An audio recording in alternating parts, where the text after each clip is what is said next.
24/7, 365 days a year. We keep you updated. MCRS 96.3 megahertz. dipitšeng tše kgolo le ka kapa ya radio mošupong go fihla la bone iri ya senyane go fihla iri ya lesomepedi bošegogare. Right, motheletšo mmutse community radio gona fa le go 96 number 3 FM metsotso ke mehlano fela go itšwela go ere ya lesome jole ka ge ke ile ka bontšha gore ba go rogile tloutša baroka magagešo le baiti ba rena ba go rogile gomme ntle le go senya sebaka ke no ya gona ka fa le go Professor Moremi.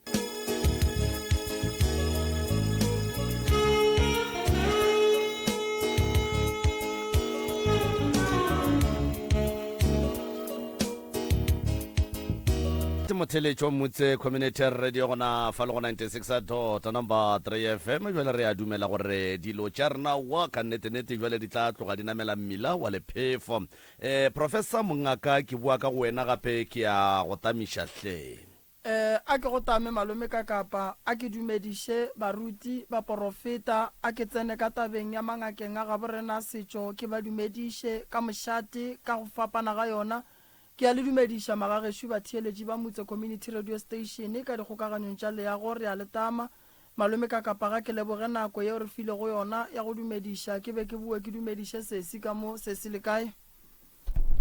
Thobela le kae re gona sesi re botšiša lena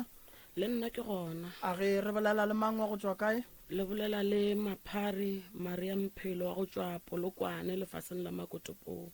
re bolela le mmagorena go tšwa ka lefaseng la Makotopong re le thuša ka eng mmagorena re nyaka taba tše kgolo tše di napileng di le tšea go tloga ka gae go tla go letliša mo dipitšeng tše kgolo gore o tlo o nyake thušo re kgopela gore o re botše tšona ka moka go se ka ba le ye o išiang gore o tlo kgone go kry-a thušo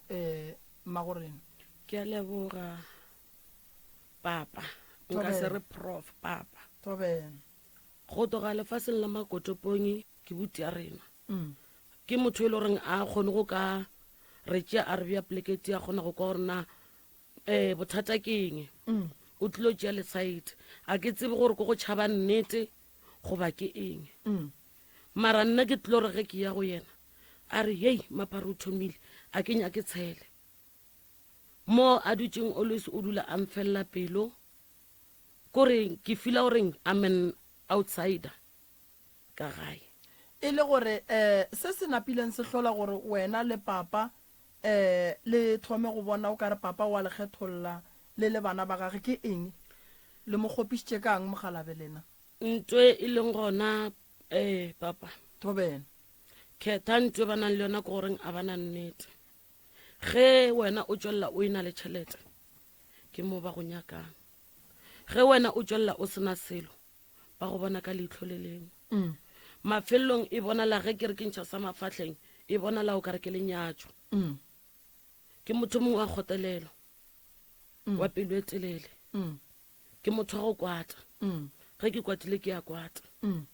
so mo go bona e bonala o ka reng ke lenyatšo so ntho e feleletše e dira gore le ka gae ga mma ka gore ke tšwele ke dula motseng wa ka ke feleletše e le goreng ga ke tsene ke palela ko goreng ke tsene ke ra ere ke tsene ka gae ba go rakile ka gare ga lapa la geno ka gae a se bankoba ntho e le gore e be diega goreng ke feleletše ke yo nyaka stene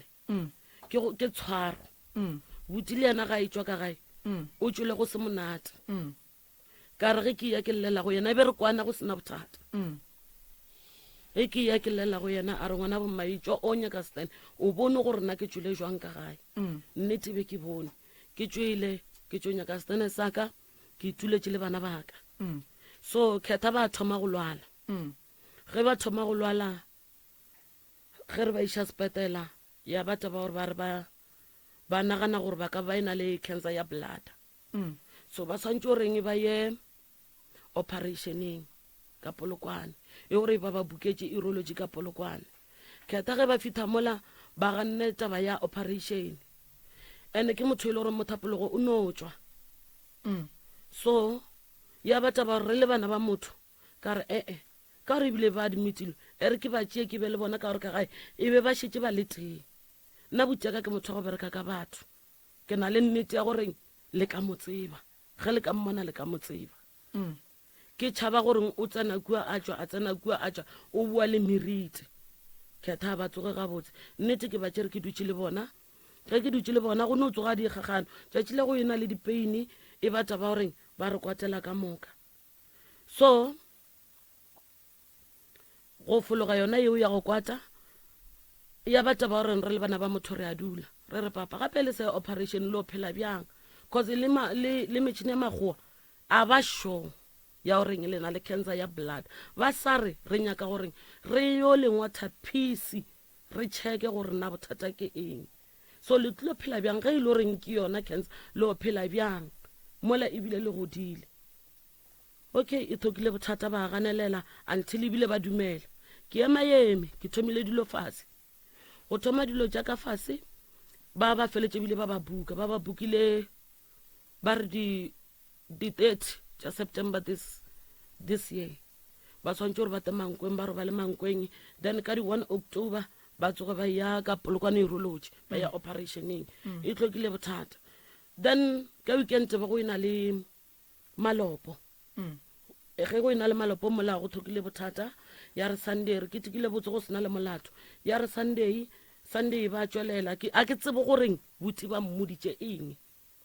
mara ntho e tlileng go nna e tsweletše e le ntho e le goreng kore o ferekane wa mona motho goreng o ferekane ka re go wena ka re o ka se mferekane le wa mfelela pelo ka mokgwa ebile go tetse batho wa o sa mpitše ra bolela ga botse wa kgona mpotsa goreng sebakwa ke eng ene se ba go bitseng sona nna a ke se tsebe se tseba ko wena ko wena o swantse o ntlhalosetse gore na bothata ke eng then ko go tlhalosetse tše nna ke nang le tsona e gore sebakwa during the week ebile taba goreng re rile re išitše lethwasana ga bolona ba tšola ba ba loketse tšhupuela ya moroto ya go tsamaya mo senneng ba tšola ntwela ge ba tšola ntwela nna be ke se gona sa le ke tsamaya Friday ke ilo diela lethwasane jwala ke ilo botlhotlha ge ke le mola ka bo around 9-10 ba mfounela setse gape ntwela moroto e tšulegile e tšulega jwang ba ra o e be mphiša e be ka re blokile ka ra e kgone gore e tšulege okay ebile ka mokgono we o monnyane wa mafelelo ke ga a ba thasela a re a e kgone gore ntse e tšulega gore re le swantse gore le boelele mankweng ba yo llokela ye uwe kgetha e ba sa kwane le yona mara mo ba robetseng gona ke go a thapa because o no ke tswela a ona control re dutse le bana ba bannyane gore wa bolela e be ka re wa ba tshwenya se nna ke sekolong go tswa molomong wa bona ka Sontaga ke gore mba re nna ke a bataiša ebile ke nyako ba bolaya jwang because ke ba tsere ke dutse le bona ka lapeng laka ke nna ke ba bokang motho a batišitšeng kua go nna o na le 3 months kgetha ba buile sepetele a tsebe o taka kua a reng le tsoga jwang ntwa tlang go idia ko gore ge re ya ko yena a reng ba jwang mare le ba bona jwang le bona so ke ntho e le gore botsebotse re e bakile e ke kgona go kwešiša gabotse le ge ke sa tsebe gore na se ba mmoditšeng sona ke eng ge o dula fase wena o bolela le yena ba bang ba se gona o reng papa gago a ba kgone go bolela le nna ba tlileng go molela a ba kgone go bolela le nna ka nako mama a sa phela bo o kgona go dula fase o kwana le yena papa gago mma o re togotšerisa le ba bannyane buti ba na le 13 years I was 7 years old so o re togotšerisa le ba bannyane then ya ba yena papa a re go diša mara ko morago e be motho mongwe mo humble motho mongwe wa o thoka problem a sena tshele dilo di rile ge mengwaga around boma 2012-13 ke mo dilo di thomileng go tšhentšha gona ya saba motswadi ola e be re mo tseba okay šidiwe malome ka kapa tsena le wena o bolele o mo fe maele mathata ka molapeng le re a leboga ge ke theleditše kgaetšedi ya ka gabotse ke motho wo gabotse o ka reng ga a kwane le ngwanabo ke a rereša ke nnete papa and then o sa kwaneng le ngwanenu a butia lena o tšea lehlakore la ngwanenu ke kgopela go lephošolla papa o wa mafelelo ga ana bothata motho e le gore o mphelela dipelo ko reng ke palela le ko gore ke ye go llela go yena ke buti a ke kgone o ka dula le yena fase kgaetšedi yaka ke go kwele ga botse ka tsebetse pedi ge o re le bana ba motho ga le kwane o ra wena le mang ke nna ke butse ke moratho mara o re moratho problem ye ile reng o mpha yona ke gore a ke gone go sho reng re batho ba ge ba dutse go bolelwa eng ke lebaka le ke bolelang gore rena re le bana ba motho ga re kwane because o wa mafello yena o ile a feletša 2 weeks to 3 weeks a re ko nna reng nna ge ke dutse le batho a ba fele pelo ya gore ke emelele ke tsamaye ene a ke re ge ke emelela batho ba foronya dinko ka ga genu ka gore leifo ge le bala le papa wena o kwana le mammo go batho ba ka moka o nna le ena re kgonang go kwana ke wa mafelelo o monnyane o ke ena mafelelo ke ena ke dulang le ena ke le khetla and then wena o kwane le ya butago le papa mara o monnyane o le ya kwana re a kwana ga botse gore o monnyane o kwana le lena ka moka yena o kwana le rena ka moka alright papa o na le mosadi o mongwe ka moraga gore mmago le na tlhokofala a se nka kry-a mosadi o mongwe bano ba le mogotsi okay so namile ba kgaogana ya batla ba gore ba no itulela ba le teng and then tlhakatlhakano ye e leng ka mo lapeng la genu ga ke kwe o bolela ka bomalome ga ke kwe o bolela ka borangwane jwale a ke bolele ka bona ka kapa ka lebaka la goreng nna ge ke gola or re gola rena bana ba mogalabe ba kgona gore tlhalotso tša goreng ga gešo 1 2 3 4 5 go direga so batho ba le se ka ba batamela go diregile so ko morago so ga bommaka o ile goreng ke kgona go bolela le yena ke malome ke yena a le one o ile goreng ke kgona go bolela le yena batho ba bommaka re a kgona go kwana ra kgona go bolela bata and then wena ge o dutse o ne o nnoši kgopolo ya gago kapa monagano wa gago ge o lebelela bophelo ba gago le ba bona o bona o ka re wena diphoso tša gago e ka ba e le eng le eng godimo ga bona phoso ya ka nna ye ke nang le yona ke goreng nna a ke kgone go swara sekgopi kore ntho ge e diega ke sa kone le yona ke kgona go e tlhalosa same time a se phoso yeo ge ke bolela ka diphoso ke bolela ka gore mo wena o ba šitetseng gona o bona o ka re o ile wa ba tshwenya ka eng mo bophelong a ke tsebe go ya ka wena a seng ke ono ba tshwenya ka seno a ke gopole ke ba tshwenya because ke traile gore nka dula le bona ke kgone go tseba gore na ke kae mo ke sentšeng ke lokiše but a re kgone o ka dula wena ge o senka bophelo ba gago le ba batho ba ka moka ga bona a o gopole letšatši la mathomo o tshwenyana le o mongwe motho e le goreng re ile ra fapana ka dipolelo ke butiaka ke dilo tša morago causeng re ile ra di lokiša ke ile ka re ke išitše ngwana sakamo ge ke išitše ngwana sakamo ngwana o buile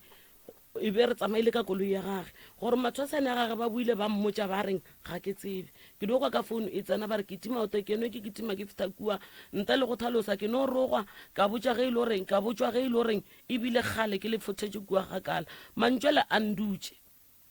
ene mantšwa mantšha e le reng ko reng wa ntšha mo gona ke kgona goreng ke no fetša ke reng ke bana ba bomma re family a re nene ke tadiebi a re ke no gotelela la bona so e rile ge e ba bjale ra e solva ya fela ka ikgopelela tshwarelo e le gore gagane ka dipolelo nna le yena re gagantšha ke yona taba yona eo so ka ikgopelela tshwarelo but ke ikgopeletše tshwarelo mara a gona any change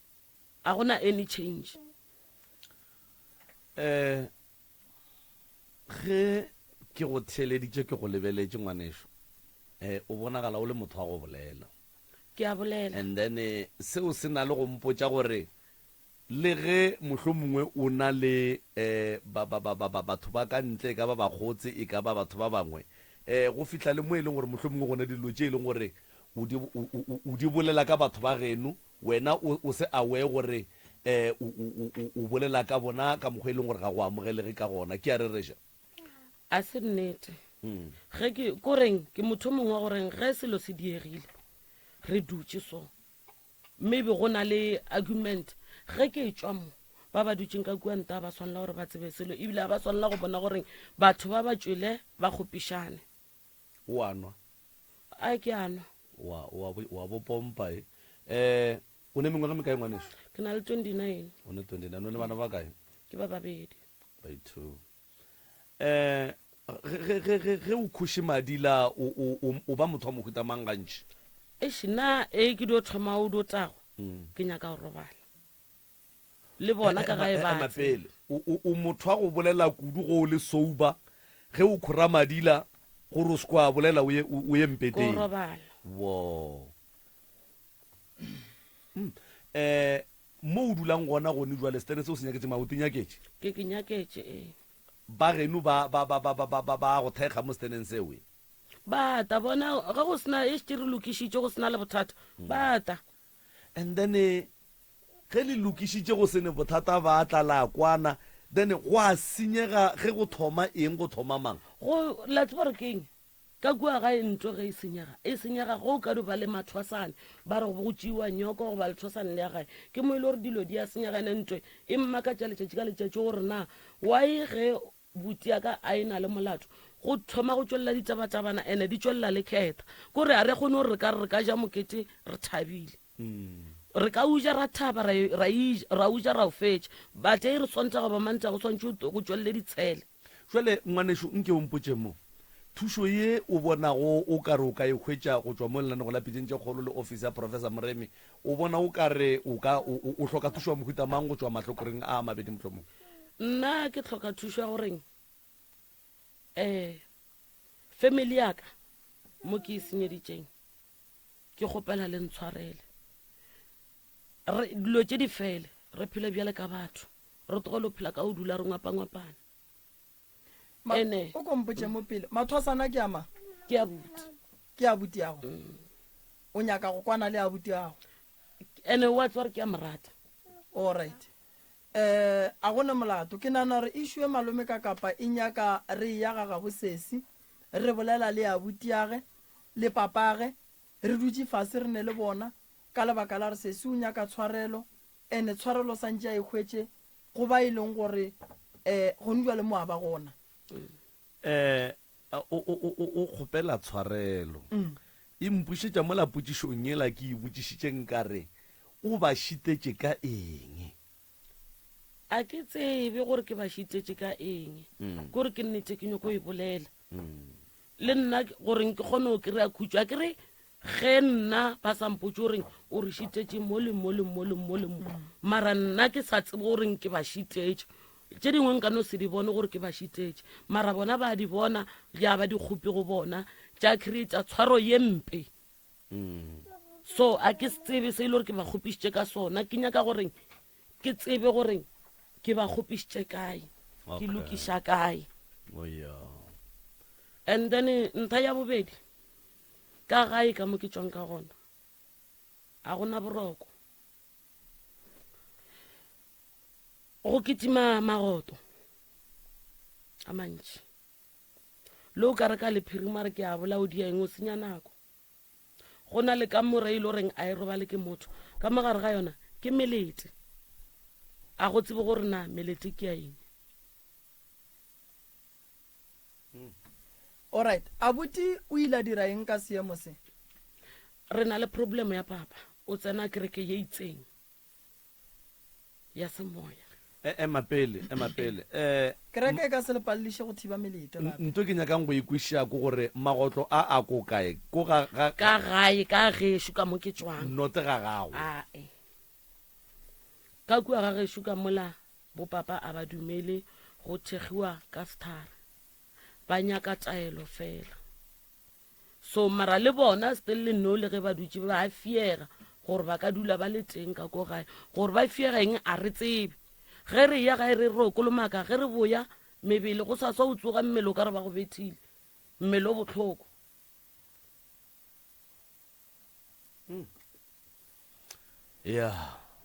wa tseba taba ya sesi e nyaka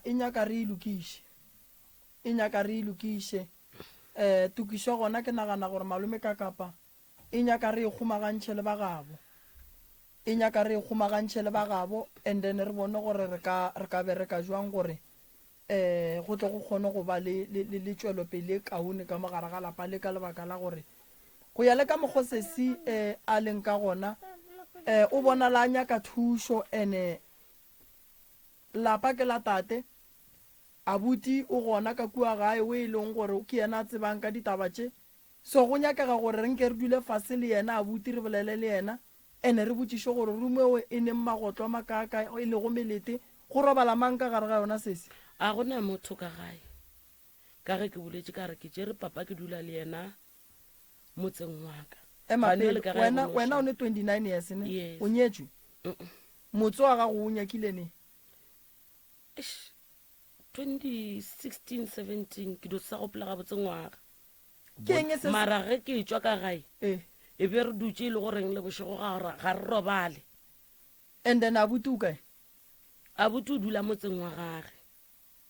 last born ye santše e šale ka mogae ya bašimane kae ke ngwanenyana re banenyana ba no babedi a kere ke le nyaka mošemane. last born mo go bana ba bašimane o kae ke a bute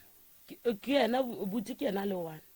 so gore a re ke motsoko ke ya abuti santšeng a o hlokomele mose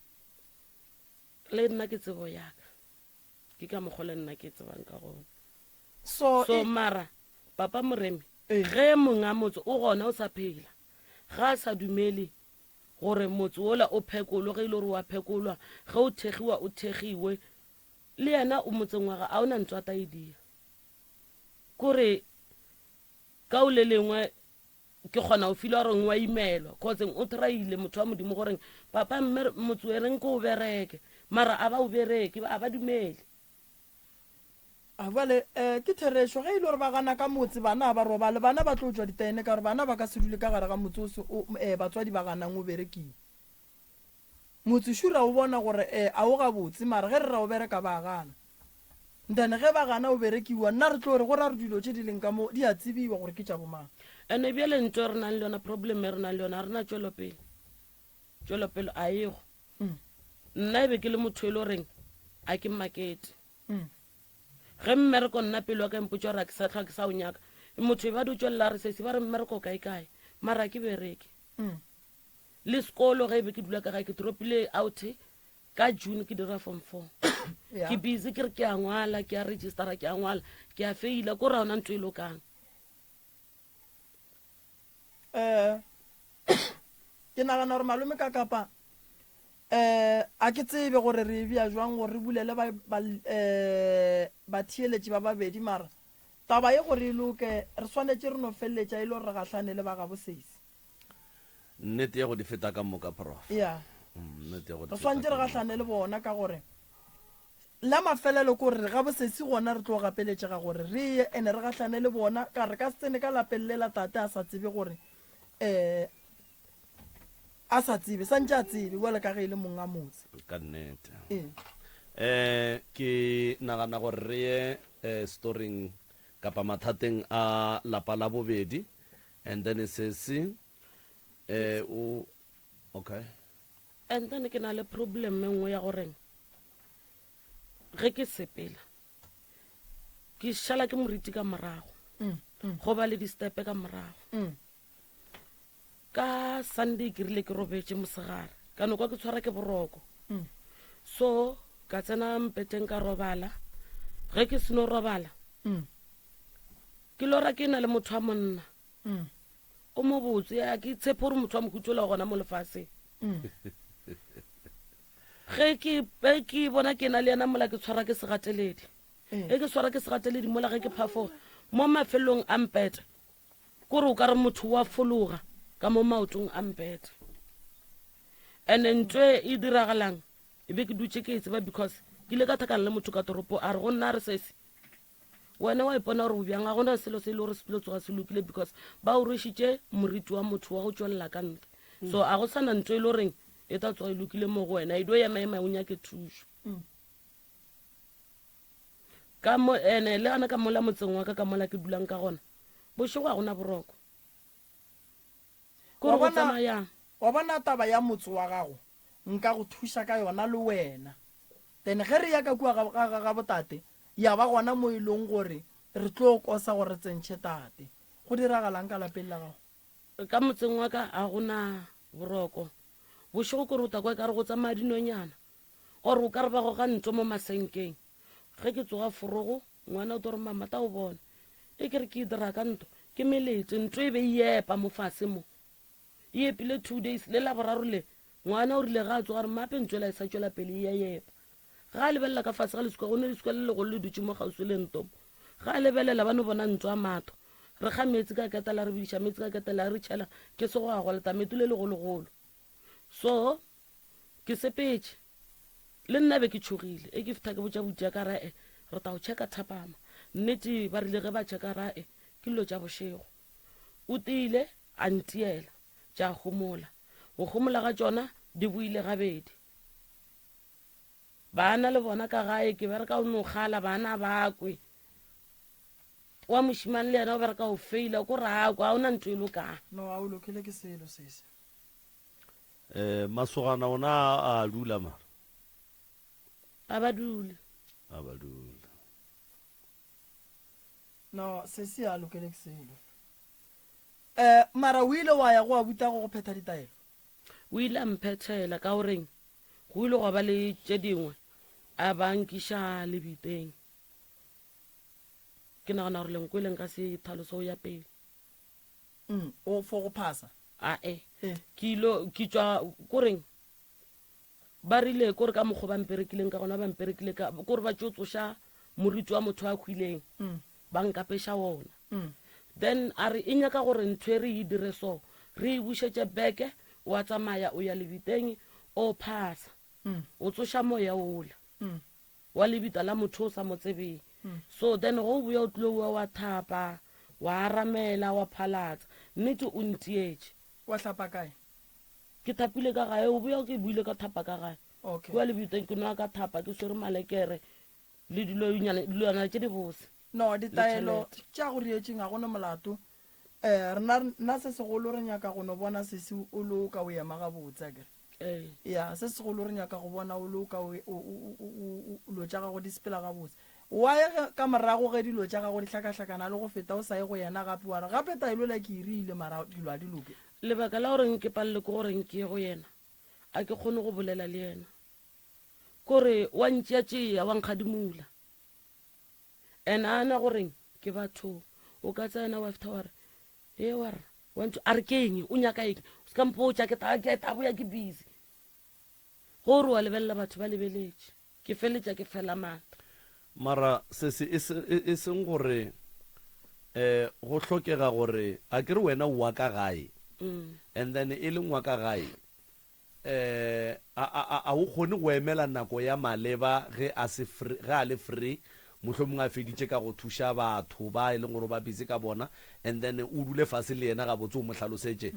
ka mokgwa ke kwang ka gona o ka re o ne le go a ke tsebe mara o ka re o ne le go molata a le busy mohlomong ka mebereko wa gage ya balwetše a go jwale o ra gore a ka re a dutše a re ke sa le busy o dula le busy o tlo mpotša goreng ke busy even though e le goreng ke mo kry-ile le dutše ka mokgwa le dutše le tšere dikgang o tlo mpotša gore ke busy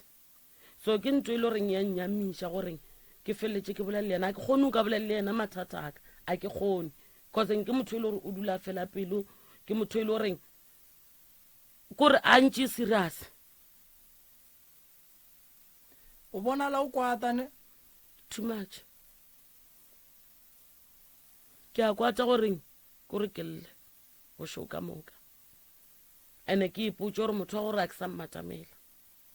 okay so ba le ke bana ba bomma ga gona ntho nka e dia le ge bankgopišitše ke tono fetša ke reng go lokile re ke dikhate re tšwele pele ka bophelo mara go loke selo mara le tshepišane tša go ja bogobe diatla ae le masogana a le tshepišanetše tša go ja bogobe ae alright no re leboga ge le sa tshepišane tša go ja bogobe no ke tlo go thuša sese yaka mathata ga gore tla leka ka matla re bone re dia jwang o tlo no re emela mola re atla go ntjwa le re tlo go bona ke leboga tanki ya leno bja di etsetse mo goba ke tsebe go ne le o nyakang go le bea alright malome ka kapara o right wa 11 o'clock le nna go lapitšentše kgolo mo e le go gore re amogetše a balli kapa ba bangwe ba lapa leo le nago le mathata a le bona ba tlogago ba hloka thušo kudu. Prof a ke no bua ka mo go wena mongaka nke o no batamiša semmušo ke moka tate ka baka la re ke kgolo o ka re ke yena a bego a bolela le rena mosegare ke moka a nape a role se borala ka baka la gore ge e le mampia ka nnete ruri re tloga re lapile melala. Thobela. Alright, a ke thome ka go dira so malome ka kapa a ke le amogele tate mogolo le sesi le fihlile le kae motswadi yaka re re gona sesi le kae re gona molli ke mang molli ke itumeleng ne alright se se itumeleng malefo o lla ka ngwanisho re go thuša ke lla ka bophelo ba ka go diragalang go tloga ke fetsa matric bophelo ba ka senke bo sa ba monate ka 2010 ka tsamaya ka ngwadisha college ka January ke tsena after 2 weeks ke le sekolong papa ka mothobeding a leng responsible for my fees a thoma a tlhakatlhakana to the point a gore wa tsamaya lefatshe ke ge ke thoma go declare ke ra ikgona gore papa ka a tlogane le bophelo ba ka ya re ke rapele ka rapela modimo ka re modimo go ne le gore papa ka ntšhi mphe papa ka ke amogele motlhako ka tlogela sekolo ka boela gae ka same 2010 ge ke robetse bo go ne le selo se se mpotsang gore sepela ke re ke sepele yes ke a sepela ke ya kae ke khuname ke rapele ke re nka se sepele mo ke šie ngwana wa ausi wa ka napile bophelo bo tswele pele semmušo go be bose ke tswele pele bophelo ke le baletse ka moka jeke ka mengwaga ge ntse e ya 2012 ka thoma kgwebo ka reka ke rekisa di-veggie le dinamune kgwebo ya ka ya thoma ya sepela ga botse bophelo ba ba monate kgwebo ya ka ge go thoma go fihla mare ntwe go thoma go ne le season ha ke kwešiše gore season it's October or something le go fihla nako eo bophelo ba thoma ba hlakahlakana every day business ya ka yawa mara business be sepela ga botse business yawa December ke nna ola ke ka kamreng ke alla go diragang ka bophelo ba ka why ke sena tswela pele bophelong ba ka awa a ke felo ka tsona ke tswela pele ka bophelo ba ka 2014 ka joina ka thoma ka shonisa ka ba mashonisa money laundering ka adima batho tšhelete ke le busy ke adima batho tšhelete le yona e sepela ga botse kgwebo go fihle yona season eo a ke ikwešiše gore season eo go fihla kgwebo ya ka ewe ke re ke bophelo man season ka mokgwa bophelo bo tswela pele ka mokgwa ra thoma stockfela le ditšhomi tša ka stockfela tsa di December ra thoma tabe ya mashonisa then le nna setse ke thoma ke shonisa setse ke adima tšhelete like playing be ke sa adime le tšhelete ke itlhoka be ke adima tšhelete just for fun ke no adima tšhelete nje go kgatla ditšhomo rae I can do this ke no ya adima ke patele ke adime re patele bophelo bo tswele pele gante ke sa tsebe gore morago ntho e tlong go batsa ka tswela pele ka adima tšhelete go be monate ngwaga le ngwaga go fihlela ka 2019 mo ka pallong ke go patela tšhelete ke thoma go pallwa ke patela tšhelete ke re mara tšhelete e ka be ke adima le selo se ke dirileng ka sona a se bonagale bophelo ga go sa le bose gore be ke dlala ka tšhelete be ke no dlala ke adima tšhelete ke bapala ntho setse e le drug it's like a drug setse ke drugegile setse ke le addicted ko bo mashonisa setse ke tswa ke sa adima mo stockfeleng sa rena setse ke tswa ke adima go bathong ka montle aowa ke sepele ke moporofeteng tsoko ko maphota e ke fihla moporofeteng moporofeta kgopela o nthuše gape jwale ke tsena mathateng porofeta a thome a rapele a mpotse a re bothata ba go keng ke re nna bophelo ba ka ba hlakahlakana bophelo ba ka ba hlakahlakana ka tšhelete bophelo ba ka ba hlakahlakane bo eme a ke kgwetse mmereko ke dutse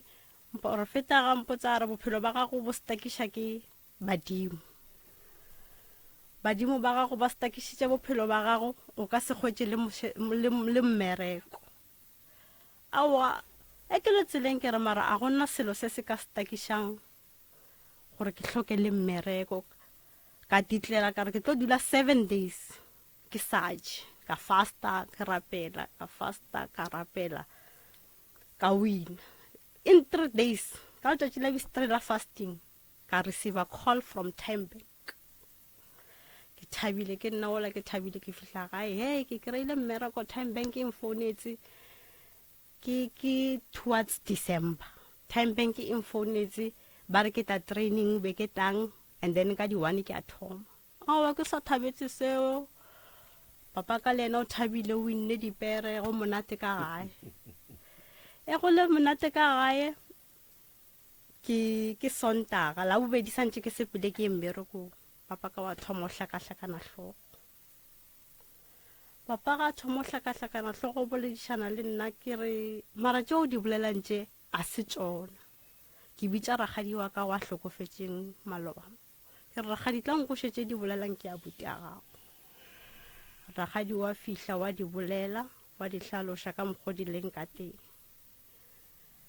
ke re ragadi a re tšee motho re moiše go ntate kgaphola ao a ke fihla ka mola ke tswilang ke re ke fihla ka mola buta ka o dutše ka mo thoko o thugile mma le ragadi o mogolo ba dutše mola le bona ba tšhogile ke papa ka o thomo hlakahlakana thata ke a khunama ke a rapela ka mo rapelela ke founela ntate Ndlovu ke re le se ke la bitša batho ka maina ke re ngwaneso okay ke founela moruti ke re ntate moruti papa a shu o hlakahlakana ntate moruti o re okay motšea o moiše Falbanka ke a motšea ke miša Falbanka ba mo dira se ba mo dirang sona re boela ka gae ke re mara ge ke ya mmerekong ke tlogela papa ka batho ba ba sa kgone go hlokomela papa ka gora gore ge ke boa mmereko tšatši leng ko mo kry-a a hlokofetse mmereko a o eme papa ka pele ke a ema gape a ke sa ya mmereko ke ema ke phethela papa ka itaelo tše ntate ba mphileng tšona wa dira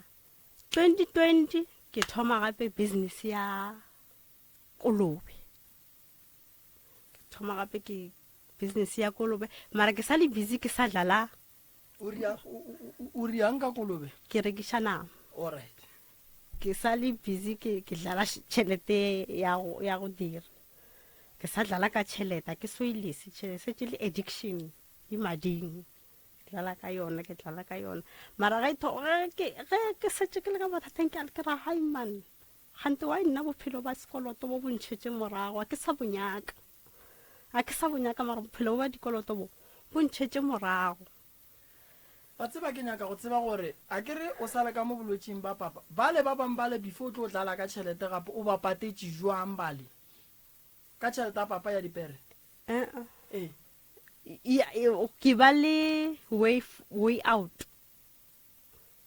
ke ba le way out o fa ke banna tšhelete o fa ke ragadi tšhelete o fa ke mang tšhelete ya gore o tšwe kua ka gore a ke re o sa le mola re nyako sepela le wena ga botse o se ka re šia gape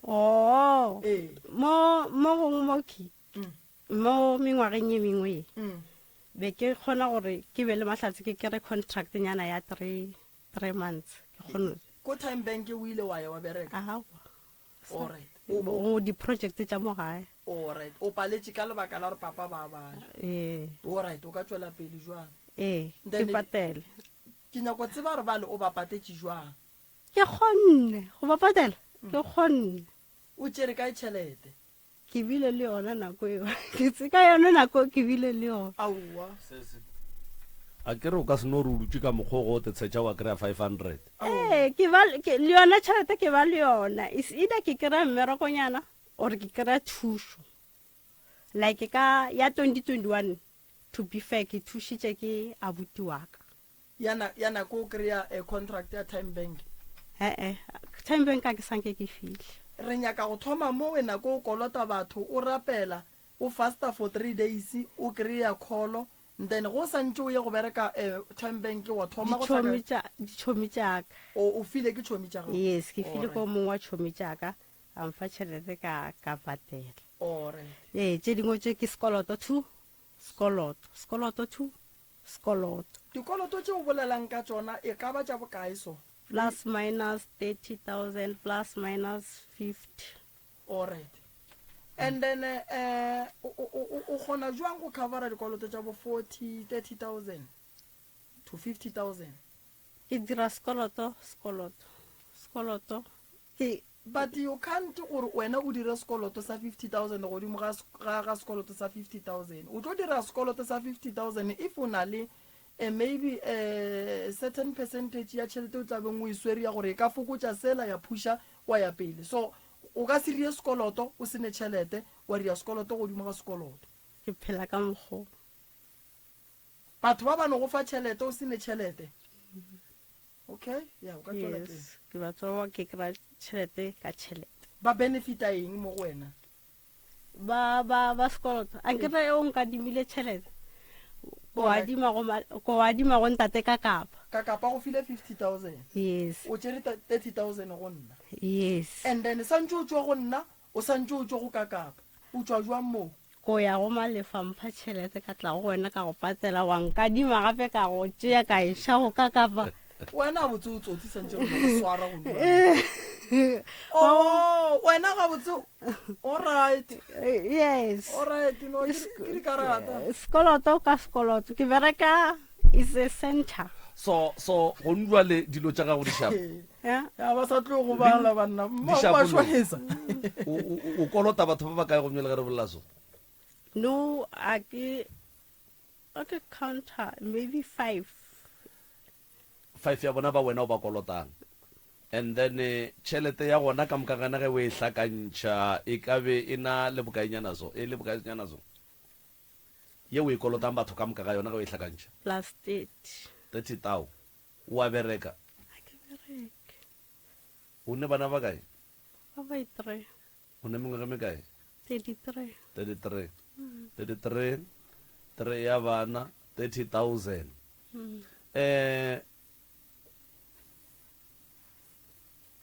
thušo ye o e hlokago mo ka baka la gore o kolota batho ke ya mohuta mang thušo ya gore ke tle mo be ke nyako tla mo ke tlokwang ke batho ka moka gore go se ke ba hlole ba thoma ba nkadima tšhelete and then ngwago ke sentše go senya ke nyako bolela maaka o sentše eng ke ja tšhelete e tla mo pele ga sefatlhego sa ka ke a ija wa tsa ke rata eng ke lentswe le be ke lenyaka ba botse gape bo mashonisa ore ba se ka tlho ba sa riang ba sa tlhole ba sa nkadima tšhelete o sure ke sure nka ka mmatšhibe ke thabile ntate moremi ke thabile gore ke tswile diyeleng ngwago ke tswile ka baka la gore ke kry-ile mmereko ka kgone patela batho so ka tepotsa gore a ke sa nyaka bophelo bola ba diyele wankwešiša a ke sa nyaka bophelo bola ba diyele ke yele ntho be ke iphela ka rapela bele gore bona bophelo ba diyele a ke sa bonyaka ka gore no ke tswile I'm out a o kolote motho no ka mmatšhi be ke bolela ka mmatšhi wa maloba o sa kolote motho ke sa kolote motho and then from March to now o šetše o kolota tšhelete ka lekanang 30,000 ntate o ka kapa ka tšhelete ka bolelang ka yona is from the 30 June to the 6 July o hloka metsinyana ne o dry ka go bona nke tswe tlile ka mo tate bophelo bo ba morwedi go bolebeletše mara o no reng ka bona mara ke ga kanegile ntate Moremi ka mokgwa bolelang gore Maloba wa thabile re thabile ka moka ka gore o ile go bonala gore no o ka re ga itire so ra tswa le ena ba le ka go mo swara awa a tloga ka kgahlega o boetse kerekeng a sa dire dilo tša di dirang šole a kry-a mmereko e no ba letogo go ne project e dira mmereko ba hira then a kgone go kry-a šheleng nna ke bona maloba ka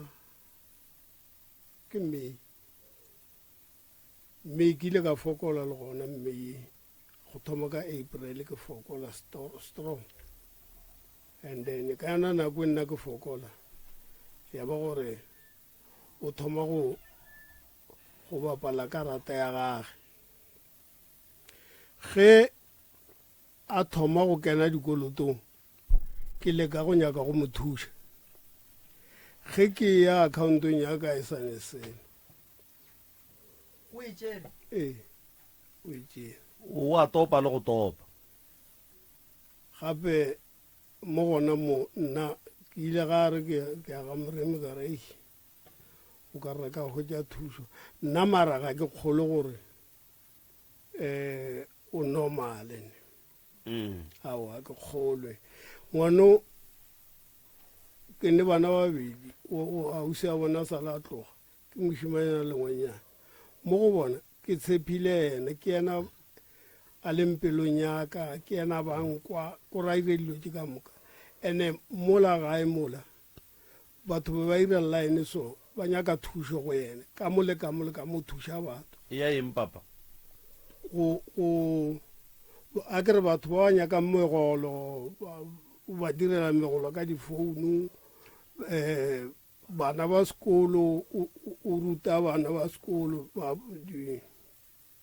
afternoon study kuru ba bereka mmereko mebotse e kgatlhang a o nkgakantšhitše man go bolela nnete o nkgakantšhitše a ke kgolo gore wa itira thoe ge ke theeleditše story sa sese ke theeditše polelo tša papa Moroka batho ba go rekiša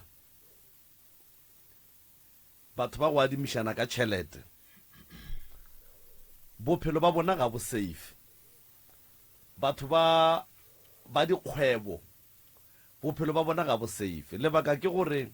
ge o adimiša tšhelete Moroka o nkadima 500 rand or 100 rand go ne possibility ya gore ge ke bua ke bue ke berekile gore e go šaetše sese ge o ka mo lebelela gabotse a ga botsana man the reason why ke re ga a ga botsana gape motho o ka gare ga mathata o mara wa mmona ge a hlalosa taba tša gage o ka re a file gore o ka gare ga mathata zwinka ka stulo she's smiling all the way and o hlalosa dita gape go kolota motho 30,000 o sa bereke go boima man o e patela ka eng na sa mathomo and ge a re ba se ka tlho ba sa moadima yes o right mara putšišo ke gore ba la ba kolotang o ba patela jwang ka eng gape ke sure gore mdala o gola modende tšhelete ya mdala ke ya gore a reke bopi a ithekele diaparo a phele bophelo ba gage o tsofetše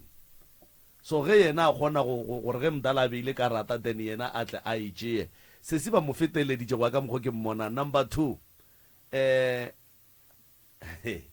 Moroka go na le gore batho ba lefase ba go apeše ntongwe mo go wena, ne? Kuru o no tsame o adima batho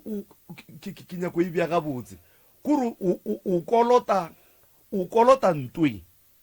e ka no be ile ya go direla something wena o se aware and then ge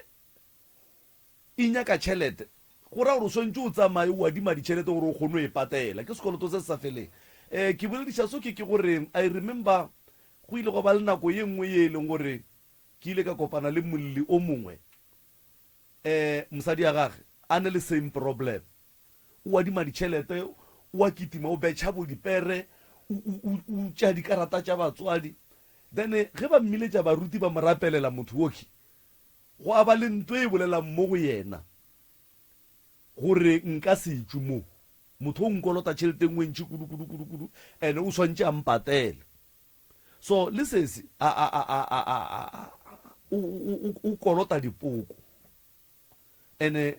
a kolotang dipoko di nyaka tšhelete le go njwa le gare ba sekatho ba sa mo adima o tlo ya mo go ba bangwe ba ba sa mo tsebeng o tlo e adima so sesi o tlhoka thušo ya gore a fološwe ntwe e leng mo go yena ye e leng gore ke yona e nyakang tšhelete ka yena number 2 sesi o swanetše a lafišo se se o tlhalefile go ka mo lebelela gabotse o botlhale and then le ka mokgwa e leng gore ke sezulane wa zula so se se swantše a berekiwe gore ntwe a e kolotang e mo fologe and then moleko ba mmethileng ka ona wa tšhelete ba mo lokiše a be gabotse then a kgone go tšwela pele a tšweletše mahlale a neng le ona mara 30,000 e boima wa tsere ke enne sese o tlo bola ke batho wa tseba gore banna ba go adimišana ka tšhelete o tšere tšhelete ya bona ba nyaka go phetha mabaka a bona wena o gana ka yona gore ba ka go gobatša ke a tseba ntate Moremi ke gopola ka 2021 ke ile ko banneng ba bang ba Seabutswa ke tso re la ba tsebana na ska ba bolela re nyako ba tseba ba ke bolele lebitso ke tlhaloša site e ba leng ko teng o ya ko traffic department ke ba butinyana ba bang ba babedi they were very dangerous ke fitla mola go abuti ba le ke dula fase ba re go thuša kang ka re ke kgopela 50,000 ba ntebella ba lebella ba re se kgopela 50,000 o gola bokae ka re ke gola 2.5 and then wena o re nyaka 50,000 o iša kae ke re nna gae ke kolota batho ba re e tiša dinamafounu tša batho ba gore ba founele ba tlhalošitše gore tšhelete wa ona yona o tlo ba fa yona gannyane gannyane go na le gore re go fe 50,000 cause re olwa le wena ke re nna 50,000 eo ke December ka nako eo 50,000 eo ke le botša nnete ka January ke le fa yona mara wa ka gore banna ba o be ba go thuša ba re ka re ke le botša nnete mpheng 50,000 lena ka January ke tlo le fa yona mara tliša something ye tla o tshwarang ka yona awa ka fihla gae ke botša boyfriend aka ke re kgopelo se ka ya mmerekong bosasa ke nyaka gore mfelegetše Seabuswa awa motho wa batho tšea koloi ya ge ra sepela re fihla Seabuswa ra phaka ke re phaka wa phaka re tsena ke ra re tsene ka mo re fihla re tsena re dula fase o re gante re o dirang ke ra e tlo kwa ke fihla ka gare ke botša ba abuti ba le ke re ntho e ke tlo tshwarišang ka yona ke koloišile wena ya monna ga go se wa bolela le yena wa ntebella and then wena koloi ya ka ke re ba tlo mo fa 50,000 wena ba tshwara koloi re tlo e buša wena man 50,000 ba tlo re fa koloi e ka January antebella a re mara 50,000 wa ona yona no ka re mara January tabe ke ne le yona le gore go itša ka ya ke tsebe mara ke phigišana le yena ke re January a bolela le batho ba le a re nna se bolelang ke motho a keme le sona motho o hlakahlakane nka se lefe koloi ya ka ke re ke tshwariša ka yona 50,000 a butola re ke re ka re bonang a ke nyako kwa selo se le ntlhalosetsang sona ke itšempeng 50,000 le tšeng koloi ba fe koloi bampe 50,000 ke tswe ke tsamaya ga botse ko gore sesi wena o ne o nyaka go tepona o swere tšhelete ko gore nto o sepela le yona e nyaka go bona o swere tšhelete o swantse a patele dikoloto motho o a kolota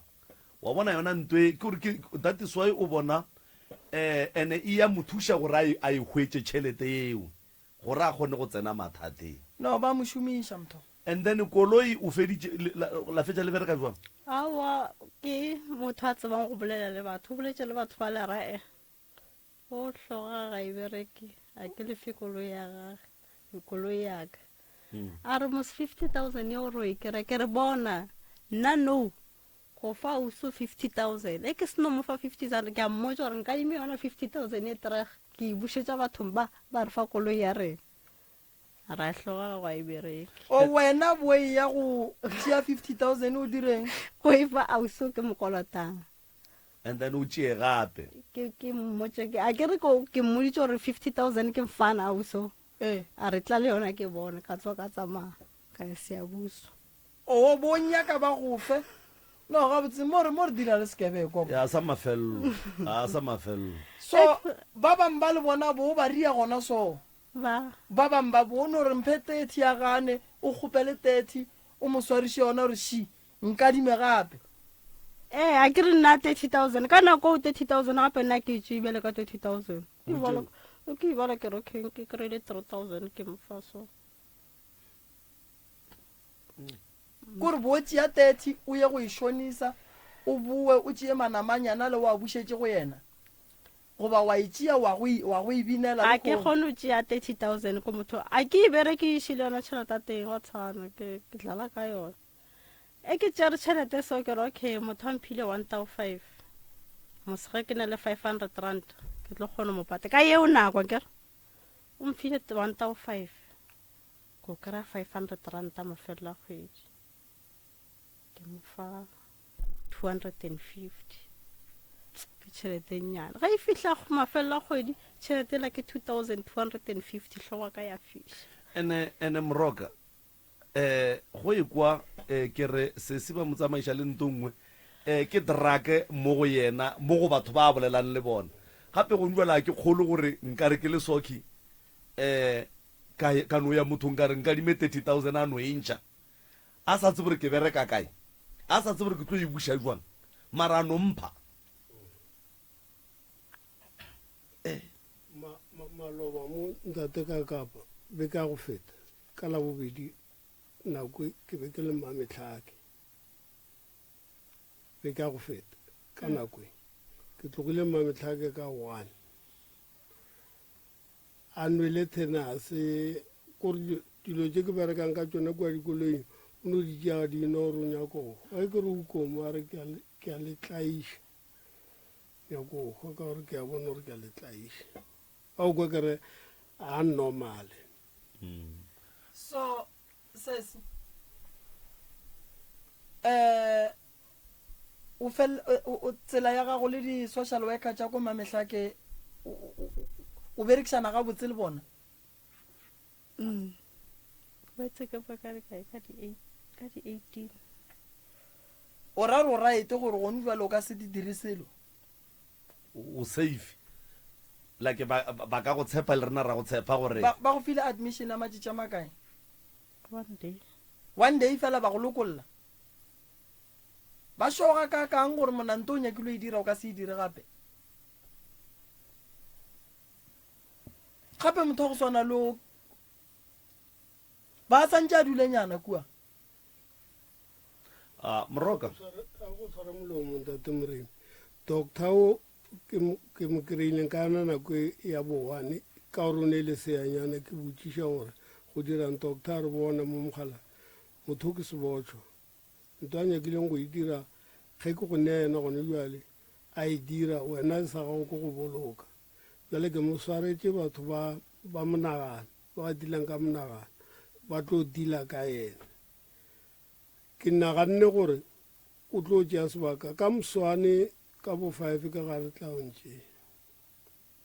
la se ke ke nyako botšha gore ba dirileng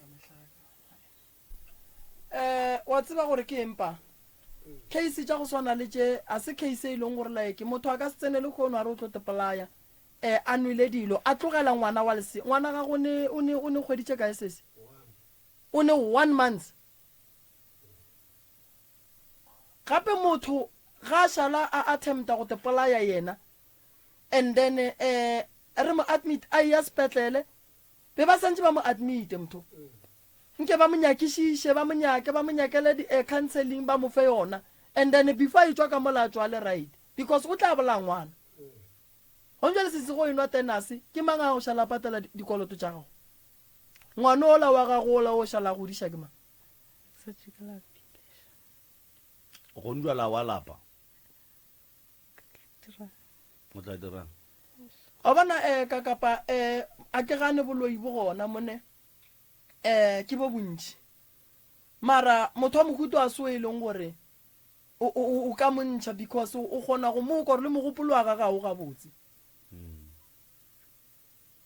a right gape se se o kgona mo kwa gore go ntse ya le ena gore a man se se go le mo gongwe ga a right a o ko ke ro ntlabile tate moreng o ntlabile gore ke ga kanegile ka nnete ke dumela gore a se fela lena papa ka nako ye le hlasetše ke bolwetši ba monagano go be go diregileng ka lena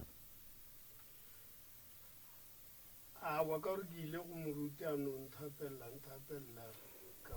ka boa ka ba normal a ke tsebe gore go diregileng le nna kore ka mokgwa ba bolelang gore be ke bolela ka gona le nna ke ga kanegile a ka tseba gore ke go diragala ya a ka tseba sese mathata a gago kapa ditiragalo tše tša gago a se tšona di hlakahlakantšhitšeng mogalabo ba sa di tsebe ebile le mathata ka sesiwe go tlile jwang gore kua sepetlele ba go lokolle ba no itse as long ke tseba different between the seasons gore re tlhaloganya ke shapo ke ga di-meaning tša di-seasons wa tseba gore ke eng ga ke re ke no ba tlhaloseditse gore marega le selemo a di tshwane o ba go botsisitse gore marega le selemo di a swana wa re ga gore a di swane ba re ya gae ye a ke tshepe ka dipetlele tša borena ba ka ria dilo tša go swana le tšeo o se sia di bolela yes ka ntho a e boletseng that psychologist ne are as long ke tseba the difference between the seasons because be ke mo tlhalosetsa ka gore ntate more o sa tlala ka nna aowa nna ke makatša ke gore o tsene sepetlele ka gore o nwele poison o nyakile o tepolaya nwele tenas ke o botsisitse nna gore o ready go ya ga ena ka re yes ke lebaka la mfile nona le selong o hlogantsha gore di-season a di tshwane you have to go home so ya gore why o bo nyako tepolaya o mmoditse gore why o rile why ke lapisitse ko phela lapisitse go sotlega le go sotla batho ba leng gautsoleng why bo sa prevente o tšhišitše ngwana mo wena mola ngwana a fetše o fitlha o lapišitše ko go phela ngwana o la o phediša ke mang ge wena o tsamaya ba tla mo bodiša batswadi baka ga botse mara sese wena man you are a tribal maker ke re se se a right a ke re go boditše jale kore o swantse o imetse batswadi gago ka mathata a gago jale ka mathata a gago wena o imetse batswadi no ke setse ke sotla batho mane ke lebelela bana ba ka ba sotlega ke lebelela batswadi ba ka ba sotlega ke rai the best way ene wa tseba ka kapane taba se se ya gore o tlo tepela re tšea ganyane o tlo e dira motho a yena o tlo e dira o bona taba gage solanka laeke ba itšea ganyane so o ropile psychology motho sese o no mmetha ka dipalo go swana le ka mokgwa a bethang bona ba di 50,000 wa mmona ka mokgwa a sega go ne ntwa e dirile motho motho ke le menemene a ntšha ke taba ya gore marega le selemo di fapana kang go tlile jwang gore o tswe kua wena sese ke tswile ye ke tswile shuta ke tswile ke re go botsa ba re as long ke understand that the reason or marega le slip a di tshwana and then mara wena go lebeletše wa e hloka counseling goba for counseling o sharp like wena o no nyako tswa ka mogare ga dikoloto o sa tlo ba sa go fa tšhelete o sharp ke nyaka bophelo ba ka boele go normal ke be no wa tseba re moroka se ge a ka kereya thušo ya go morola ntwe le mo go yena o ikolota thata so ke yona mmotšang gore a tepolae gore e kgone go tepatela ka yena ya wa bona ntwa sepela le yona ke šoro di gona di a diega lotse a botse ya mo se si e no re ka gore o ne ngwane o monnyane a re tsebe gorena go tla diragala eng mara ba swantšano a go fetša beke kapa tše pedi kua polaseng kua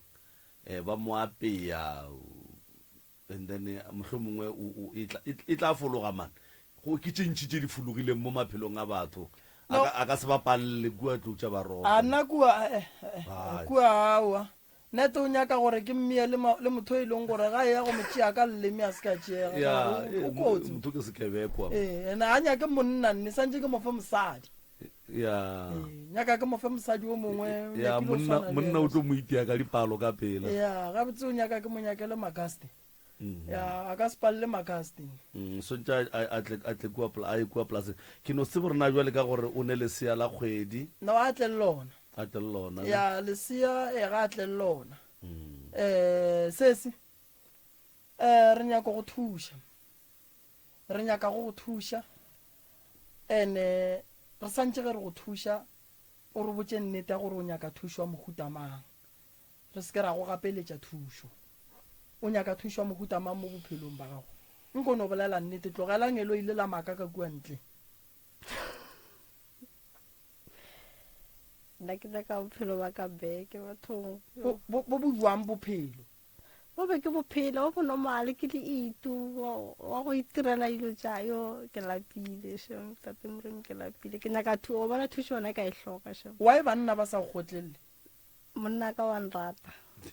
wa ka monna a ke re wa mmotša maaka na wa ka monna wa nrata buang o motšea o mo iša gore koloi tša gage di sware ke batho wa ka monna wa nrata ntate moreng wa go kwa go bolela wa go kwa go bolela nrata wa ka monna o ka yena go nubale o robetse le ngwanaka ikwa o ra gore ge re ka motopa go nubale ka mogala a ka re botša ka mokgwa leng happy ka gona mo go wena yena o happy ne tlo stressa ka mathata ke leng ka stressa ka mathata ne ba tlo go thuša ngwana gešo ba tlo go thuša mara itu o nkompotše mo bale ka mokgwa monna wa go ratang go bote polaya bo re a šalele ma le ene ka mosotla wa swana mosoko wa sotlega wa itse go dutse le batho ba go ratang gausi o dira dilo tša go se tšee gabotse gore go bohloko jwa ngwaga le ngwaga batho ba lela ka wena jale o kompotše mo itu e jwang tena se o enwele ka mo teng a chu a chu e no chu mama kae o mo llemeng o feditše beke a kokoroga a lla ka magetlo o ne maaka e o swele e motšhomeng le bjale ge re tloga ke mo file phana mo o lla ka hlogo a se fela ke tenase sese o nwa jwala ya ke ana occasional wa kgoga a o kgoge mo fe metsi mo gane wa ya oma ka moganong o kgoganya ope wena ke tenasa ke o nole dilo tša go nwa ke dikoloi a sa kgone o ja gabotse ke bolela nnete a sa kgone o ja gabotse jale nkebe le boletše re lata kua papa re fete re morekela ja go ja mose awa ke re a dijo o no hlonka go apala a ke re ntele e swana le mampuru kana mampuru ke eng papa jala yo bong jala yo kgale re bona ba kgala ka mantago go tša bo šomine mogolo o palela ke go metsi o jale sena se mogadikile megolo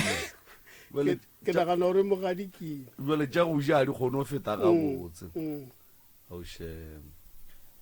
malome ka kapa prof wa bona tabeng tša o sesio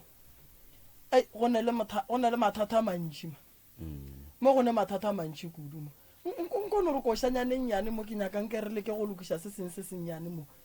ke nyaka go no founela o mongwe ke ko gore a ka re a leboga prof dithapo ke tšeo ka fo ya se se šuena mo man ke nyaka go kwešiša taba ya gage pele re tlo tšea molwetši re mo admita ka kua gae gore ge taba e le so santše re fetse jwang ka yona nko no mmeela yona gannyane malome ka kapa mokgekolo ka mo gore taba tša sese di tsamaile jwang re a leboga kgaitsedi ya ka re ya go amogela lenaneo la pitšentše kgolo ebile re go dumediša bošegong ba lekgono ke na le professor Moremi ka fa re na le molwetši o e le gore ke tlo nommitša molwetši ka gore ge o mo lebeletše le go mo theeleditše o kwagala e le gore ke motho le go fiša jwale ke motho o e leng gore o tsene ka gare ga dikoloto tše dintšhi tše kgolo tše e leng gore di a mo imela o palela ko go di patela jwale o lekile go commita suicide so ge ntwe a enweleng ba re o nwele thenase ge ba mo iša sepetlele ko sepetlele ba mmileditše batho ba go bereka ka monagano and then ge a fetša ba mo lokolola ka letšatši le le-1 so ge re mmutša gore na ba mo lokolotse ka fase ga mabaka a mafe o re ba ile ge ba mo tšheka tlhaloganyo ba no mmutša putšoete ya gore o tseba phapano magareng ga marega le selemo na so a tlhalosa gore o a di tseba ebile di fapana jwang and then ba mo lokolola mola e le gore o na le ngwana wa 1 month o e leng gore o be a tlo motlogela ge nkebe ntola e mmolae lebaka la gore a commite suicide o re ke dutse kgauswi le batho ba ke ba ratang mara ka fase ga mathata a ka ke a ba bona gore ke a ba tlaiša batho ba ba tlaišega jwale go ka gone gore ke tetšele bophelo ke tloge mo kgauswi le bona mo go ya ka maitemogelo a mmereko wa lena ka mokgo le berekago le batho ka gona ba go fapafapana le itemogela gore mathata a sese e ka be e le eng Ntate ka kapa le kae? a re gona rale Yeah, okay, so oblelang ke Dr. Refilwe, okay. Ntate ka kapa ke a le utlwa story sa sesi. So gantši what happened ge molwetse a tla in that situation, like according to molao wa rona we are not allowed gore re discharge molwetse o parasuicide because we take it as she was parasuicide go like ke gore o mo kotsi e leng gore if a ka re a fitlha ko sepetlele then ra mo discharge immediately a ka kry-a a fitlha ko gae and then a pele ka ntho e leng gore o ne a intenda go e etsa. So what we usually do is we admit them, we keep them for at least for 24 hours to observe them, to see who like in trail by because some of them you find that it was attempted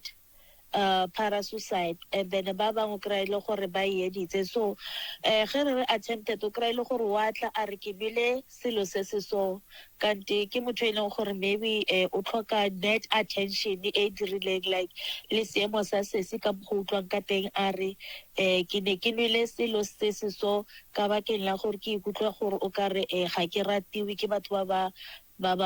mo gaufi le nna. So we keep them for 24 hours, we admit them, like we observe them. And then the following day, they are not supposed to go home without being seen by the psychologist.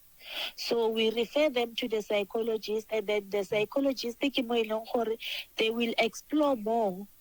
on the ways on how they can help her further, like maybe who deal with the problems or face and so psychologists will just be there to support and guide situation how so you can do this as an alternate rather than taking your life because 1 month you take your life, and then who's going to be looking after one or how? You understand? So if a patient, like usually it will depend on like for a patient here now after having the session, first session with the psychologist. Sometimes others, they just discharge them because of the psychologist has noticed to say, like, maybe this person was doing this thing in a manner of seeking attention. But there are those that do it like serious. So going further with the psychologist, because just to find out and hear what could your problem be, and then later on, if the psychologist noticed no, this patient family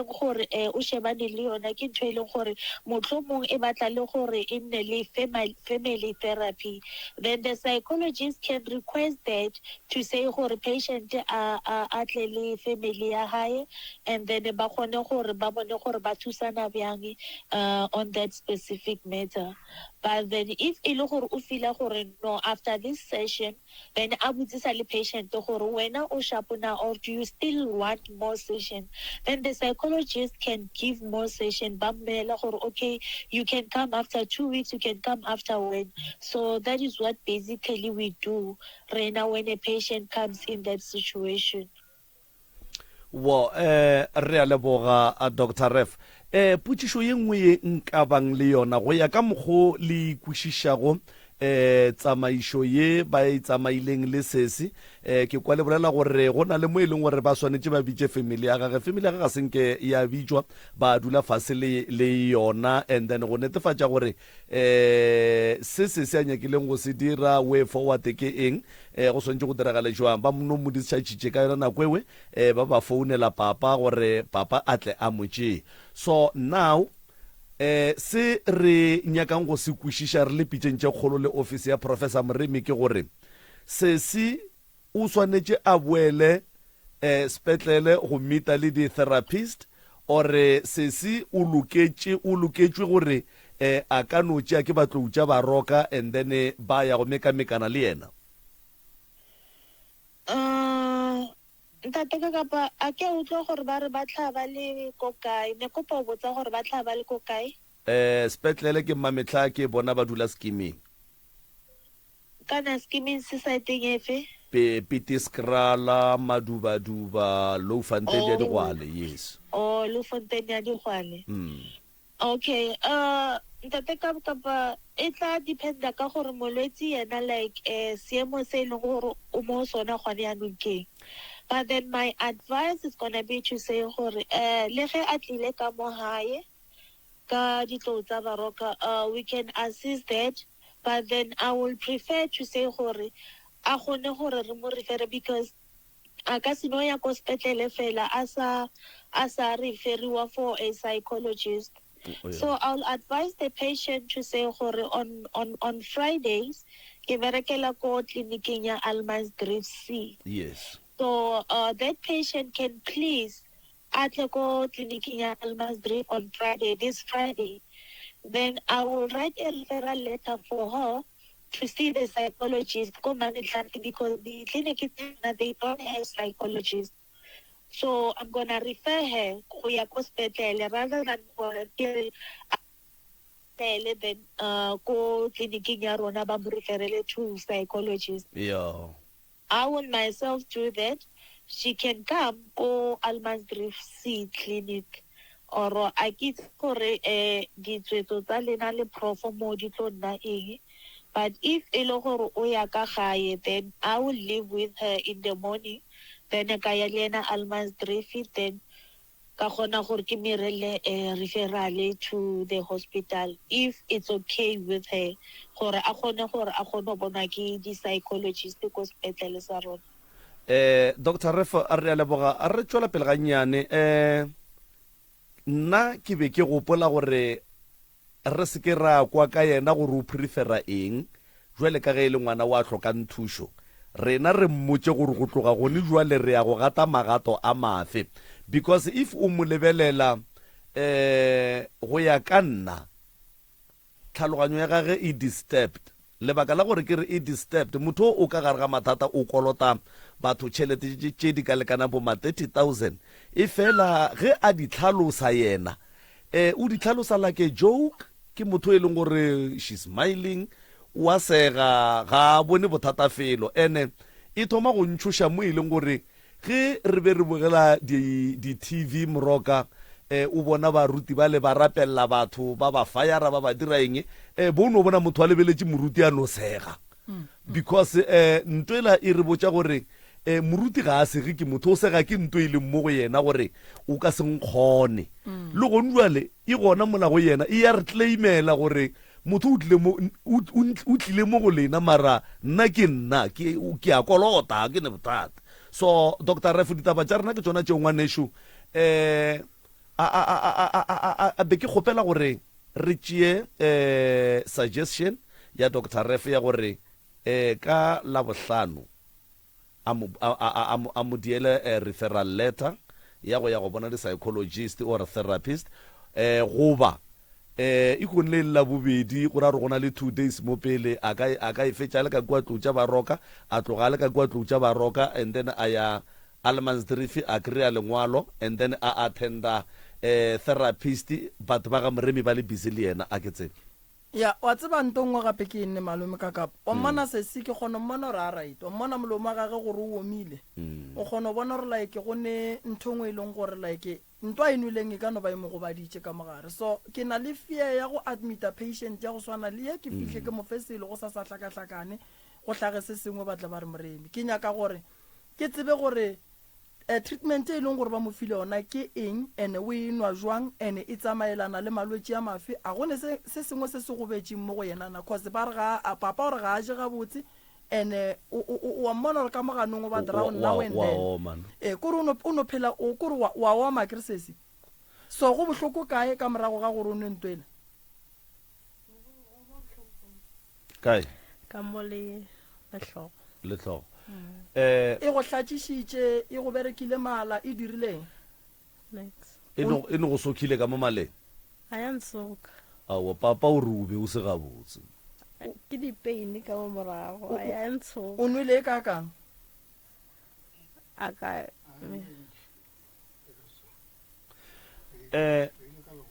bo tshošetša goba bo nyako topolaya ka nnete jole wa o sa nwa le botlele la ka moka o nwele nnyane so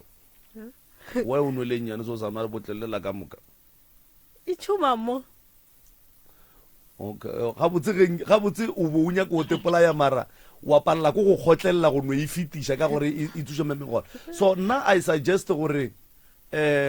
a boele sepetlele and then ba mo checke go na le treatment ba go fileng ne a ba go fa selo mmelekenyana a senke o nonwa meleke ko nwele gae hai sepetlele a ba go fa selo total e nobele drip Dr. Ref tate kakapa re kgopela gore suggestion ya gago ya go mo refera even to mathomo then ga ya ga moremi a ye ga moremi e le gore o tswa go bona ke di-doctor pele ya nna nto nka e diranne for no nka mofa dilo tša go hlapa tša go tloša se a sepela le sona but not tša go nwa and then bona ba tla take over ba bona gore ba bereka jwang ka lebaka la re ke duma gore ka kua ba cheke ba bone gore go diragalang a ka seno dilo tša go swana le tša sefewise a ke tsebe gore ba cheke damage no e ya kwagala prof e ya kwagala mara yena o swantse a kry-e thuso o swantse a boele kua ba mo cheke gore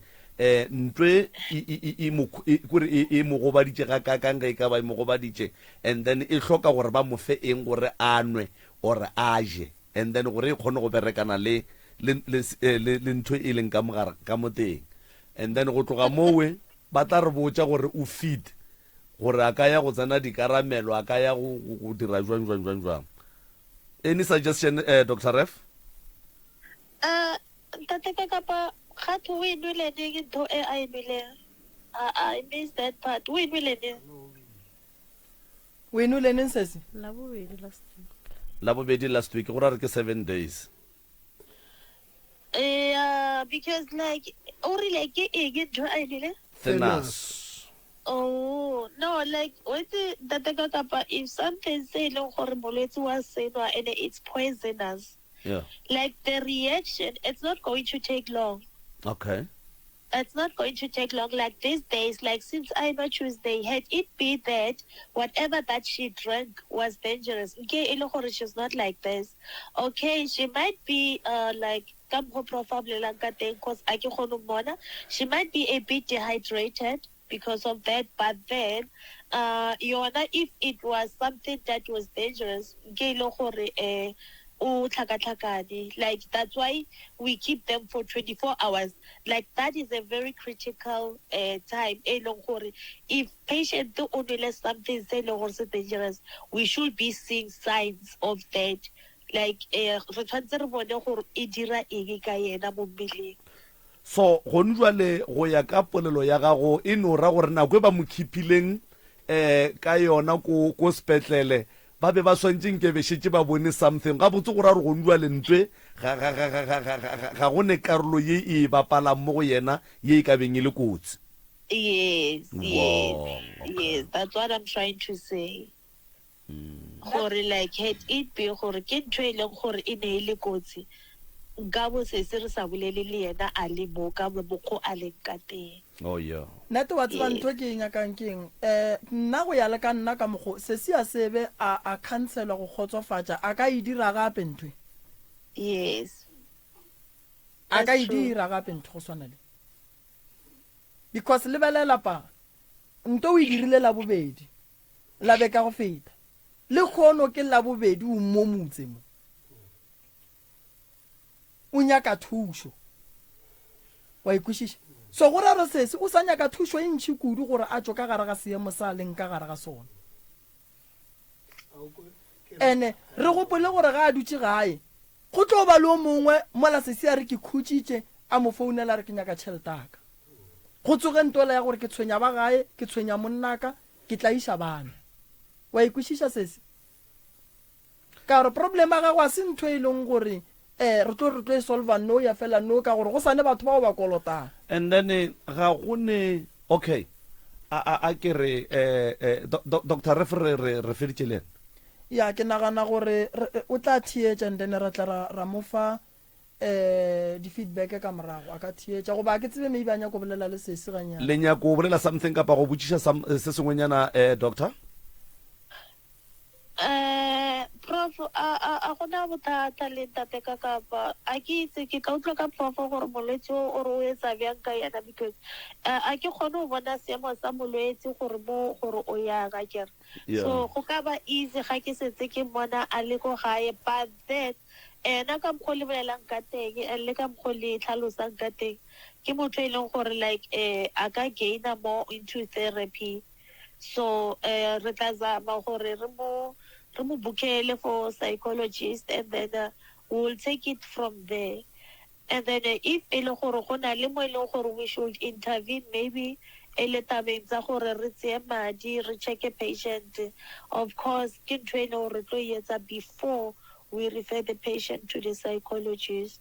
so I think on the health wise we'll try to cover everything. re a leboga Dr. Refo ngwaneso re lebogile sebaka sa lena le ka moso ge re hloka thuso go tswa go lena le re apareleng ka makatana manehleng a ke le leboge tate ka kapa ke lebogile ke a leboga wa tseba prof a ke tsebe papa lena jwale ka batswadi ba ngwano o nyaka thuso go te bona a tswele ka gare ga dikoloto tša gage a patetše batho ba tlo mošala morago gape tšhelete a e kolotang is too much a go tshwane le ge re bolela ka di-100 ranta ka di-200 so 30,000 ke tšhelete ntši US family le decidile gore le tlo mo thuša jwang go patela dikoloto tše tša gage and then e be gore o tswetše sa ruri then o boela bophelong ba gage o ya go thoma ka boswa sa mathomo re be re boletse le wa mokoltang 10,000 yeah boletse le yena gore re tlo zama gore re go tlišetse yona ganyane mara o tsebe gore rena re ba mogona seemo sa gage a ka se kgone go patela ka gore le go bereka ga bereke o dumedi and-e seo se raya gore re tlo mpatela ga nnyane ka yona e ya mogolo ka gore le rena re ne tšhelete jale ka ge ke tlhalošitše kere ge ke re ko go hlola ka kua sefaneng ke kry-a o titopetse le yona e na le beng le winne dipela yela ya mmerekong o itopile sepeng wa tsena malome ka kapa be ke duma re direng sese ke tlo go thuša ene o thušega kere ke tlo go thuša ene o thušega re tlo go alafa re tlo bona re bereka jwang and then re tle re boneng gore re ka bereka jwang ka taba ya batho bao ba kolotang a kere a go tsene ba thieletše malome ka kapa re kwa gore re ka kwa maele a majwang go tswa kua gae for tabeng ya go tloša leswiswi tokolosi dilo tše e leng gore ba berekiša sesi ka taba tšhelete go swana le di-illuminati re tlo bona re bereka jwang ka yena gore lo tšeo di tloge mo go yena re a leboga 01311004060 01311004007 mcrs o mo moyeng 01311004060 mcrs o mo moyeng dumela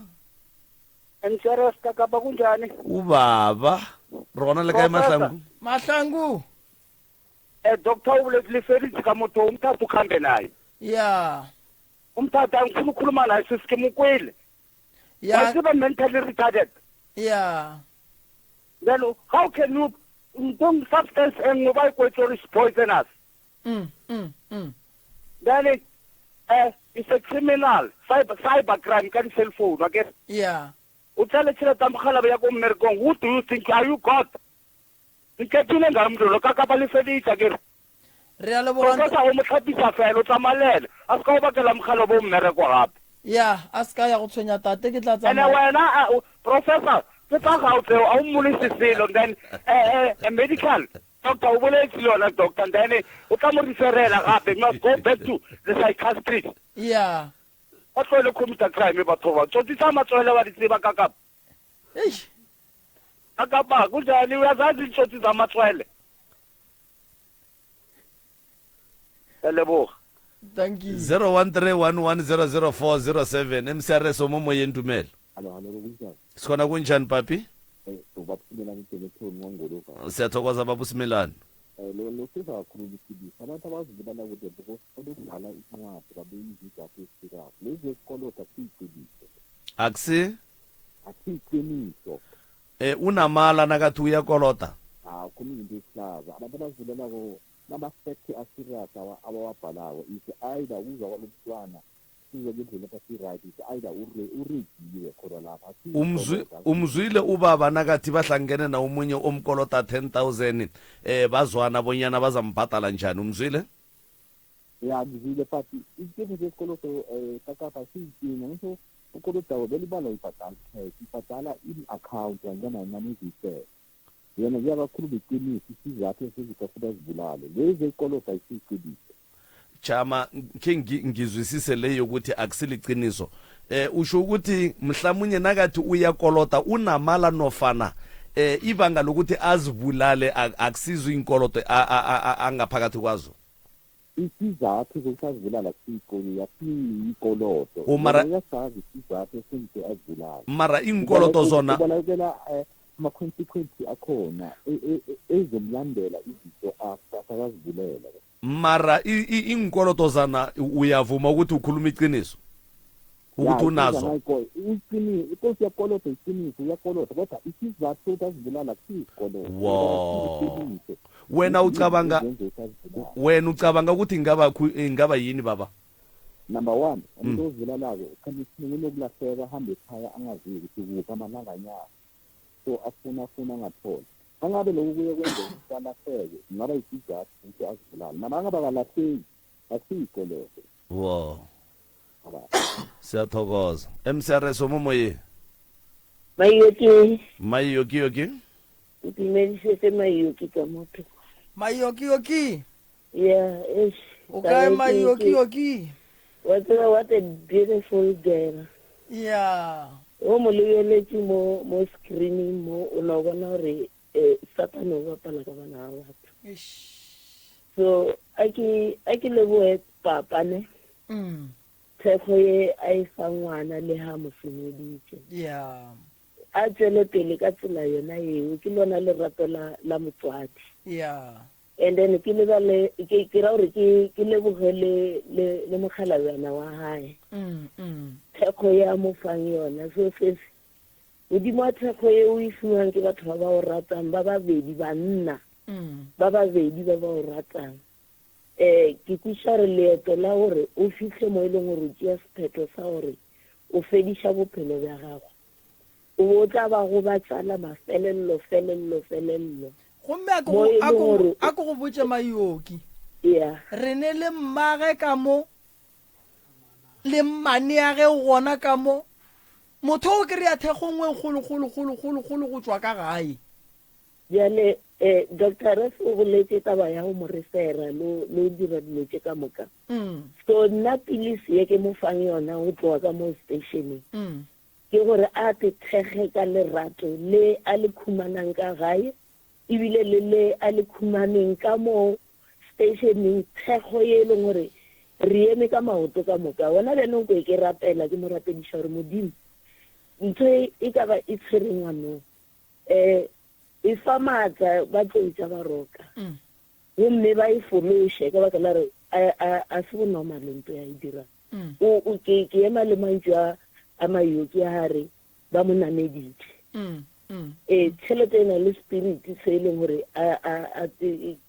se a loka especially ge batho ba dila ka tšhelete ba mo nameditše so re ka mo rapediša thušo o tlo e khumana a lebelele lerato leo ko mo botse ka kudu a tshwanelwa ke mme ya wena she's wa beautiful mmakatša gore o no nyaka go no swanela ke go khupetšwa ga botse go putšiwa monna ya lebo thank you Mayoki moroka e re phape ge o fetša o ba fe di-phone number o ba botse le gore ka kua tlou tša baroka weekend le ba swaretše eng a ke leboge sesi a ke go botse ntle le dikoloto o ne bophelo ba gago ntle le diphoso o ne bophelo ba gago a go ne motho mo lefaseng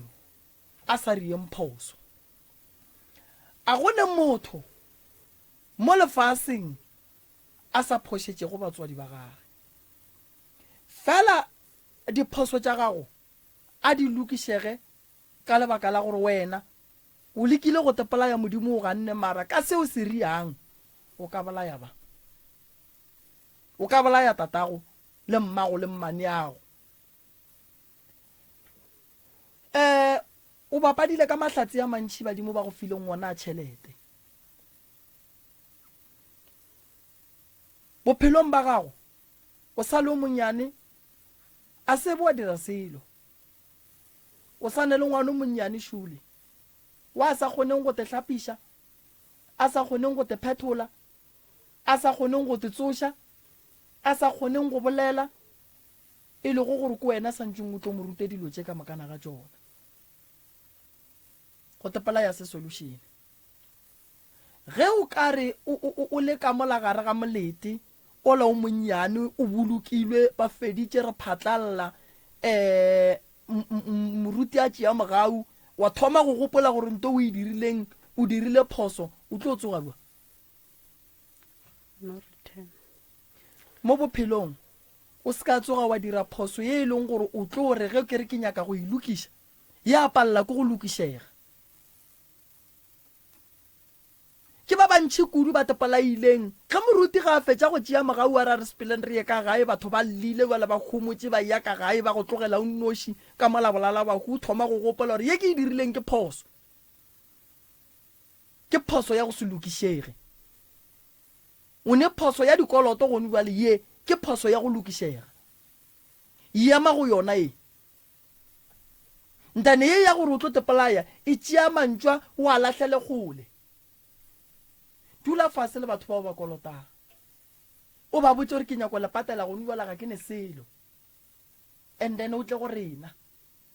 re go tloshe nto e go riang gore o tsame o kgopela dikoloto ene e rie le batho gore ba dumele leleme la gago ga e bela nnete ngwanešo se senyetse batswadi ba gago se re tate ga aga wena wa phušula monna wa gago ke basadi ba bantši kudu ba nyakang banna ka montle ge o mo tlaiša ka tsela ye o bona gore wena o wa go rata tla makala tšatši le leng a go tlogela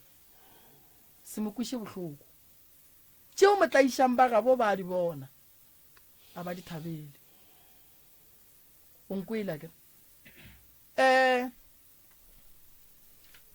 ke bona o ka re gore o loke re swanetše o be gausu le rena o swanetše o be gausu le rena ke nyaka gore di psychology tša kua sepetlele go šala o di kire o bo thomile ka tšela di leng ka molagae nke ba bolele le wena ba go hlapiša ba go tloša dilo tšeo sepelang le tšona lapa la papa go gala loka le ne mathata le tshwenya monga lona e le go tate le tshwenya le wena ngwana nto e le phela le yona ka kua gae that's why e ba le matla go le botša gore wena tepelae ge wena o ya mmerekong e šala e tshwenya tate e bajuša tate nto e sepela le wena le tate a e nyake go bona le kgaogana fela go ne molato ke tlo le thuša ka mokgong ka kgonang tate o ke maikarabelo a gore go sa sa le motliše gae and then ke tlo monyakela basadi ba ba ka mokgonang then ba dule fase ba bolele le yena ba moage mathata a thome go go hlagela wena ngwanešo o kuša bohloko go bano sa le moswa re dumatše di botse go tswa go wena se ke se kgopelang ke se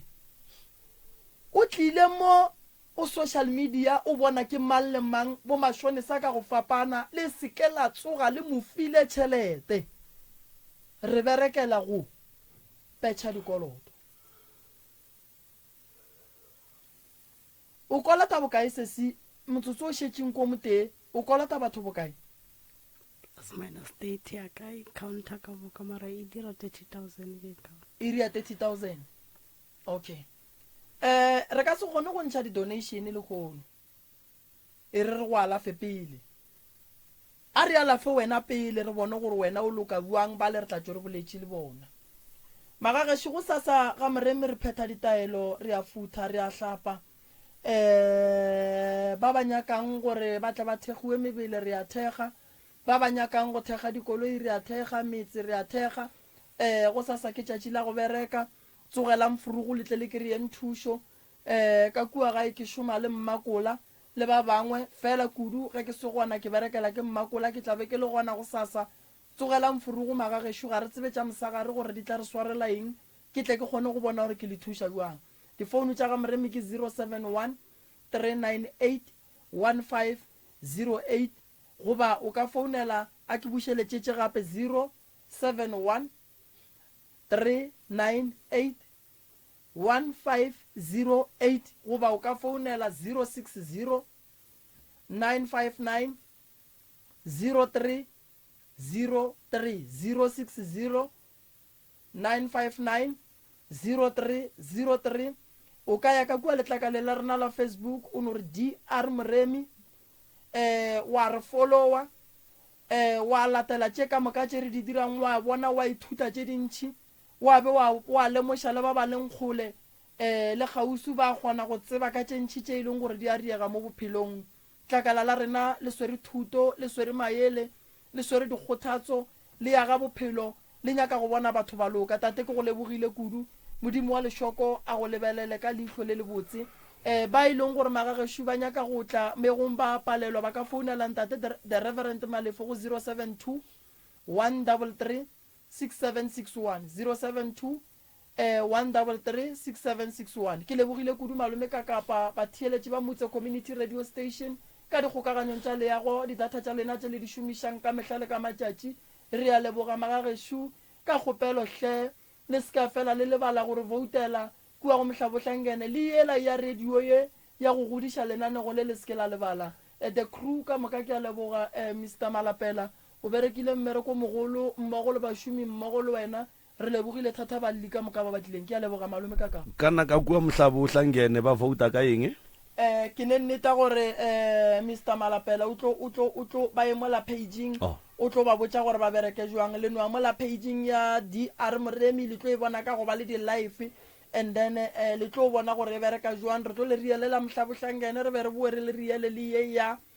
mo mutse re a gopela magago shutha go lena voutu tša lena ke bohlokwa kudu ke a leboga re a leboga ge o votelana go la pitšentše kgolo o re 03 mutse FM ke moka wa romela go 33453 03 mutse FM wa romela go 33453 ke moka le tla e bona lana go la pitšentše kgolo le tla kry-a mogopo wa tla gae ke moka ra fitlha ra o keteka go tšwa gona ke le morwa motšha maubane ke lebogile tsebe ya gago go 96.3 FM ke lebogile leihlo la gago ka molago ka kapa maubane le Dr Moremi ba www.msrs.co.za re lebogile magagišo go tšwa go nna ke le morwa motšha maubane ke tšwele twede eluba bunqotshile ngoni